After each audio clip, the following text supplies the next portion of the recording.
اس کا نتیجہ یہ ہوگا کہ عمران صاحب کی ذات سے ایک فائدہ یہ بھی پہنچے گا کہ پاکستان میں جو یہ مذہبی کارڈ جو ہے استعمال ہوتا ہے اس کا استعمال بھی بند ہو جائے گا، کیونکہ پاکستان کے عوام عمران صاحب کے خلاف اس قسم کی بیہودہ کمپین کو کبھی بھی ایکسیپٹ نہیں کر سکے۔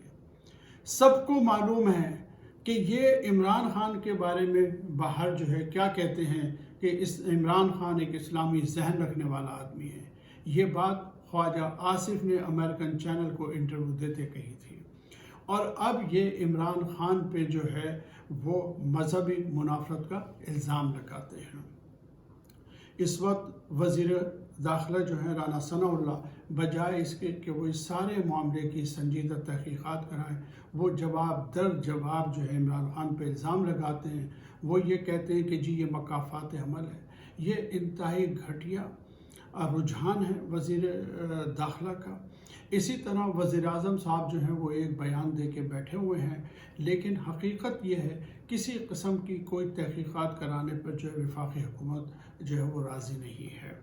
آنے والے دنوں میں جو ہے مجھے ایسا لگتا ہے کہ پاکستان میں سیاسی عدم استحکام جو ہے وہ اور بڑھے گا، اور اس عدم استحکام سے نجات کا صرف ایک ہی راستہ ہے، اور وہ ہے فوری انتخابات۔